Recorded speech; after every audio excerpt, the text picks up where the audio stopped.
Once again, welcome to ITSE 2309. In this chapter, chapter 5, we're going to continue with that example where we have the doctor's office.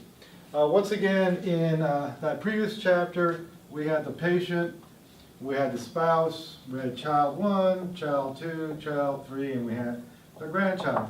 Now, we were treating this as one event, but we were also treating that as a one-to-many event, where you had one patient, two, you had all this thing, so you had a one-to-many scenario. Now, it's easy to understand that concept because it's very straightforward. But I want you guys to think about the extension to this item. In that,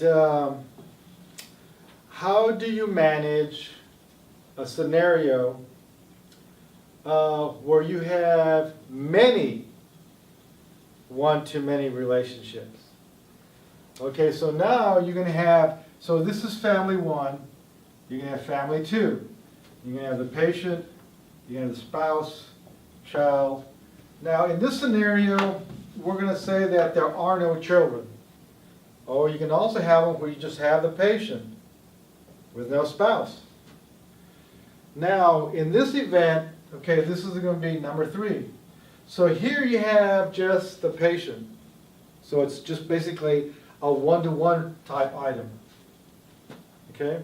In this scenario, you have a one-to-many, but there's only 2. And here you have one-to-many because you have many children and grandchildren you have to deal with. So with that item, you have to start thinking in terms of groups or clusters type thing.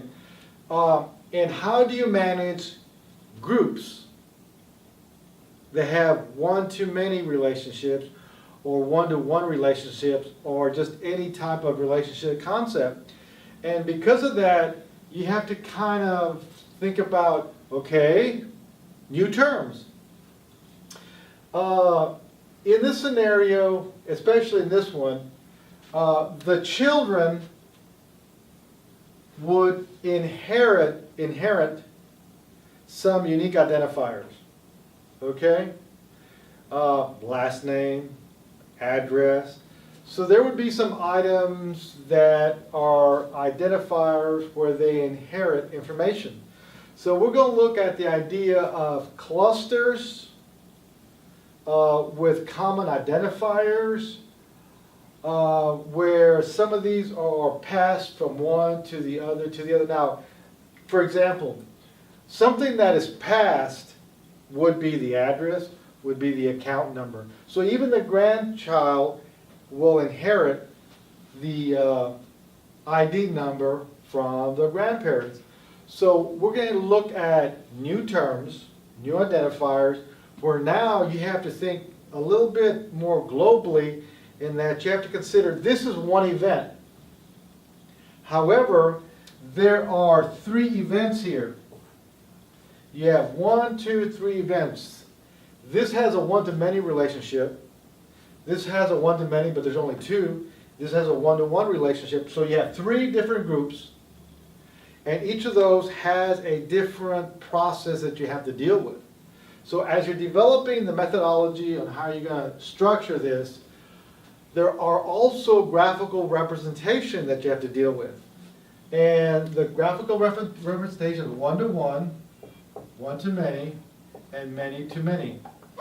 So, actually, this is the infinity sign. Sorry, it's not 8. So those are the 3 items that we'll be looking at in this process. So what we've done here is we've taken a premise. We have a one-to-many relationship. But now you also have to think about the fact that you're handling groups of one-to-many, groups of clusters, groups of one-to-one, beyond the fact that you just have a relational concept. And that concludes this module.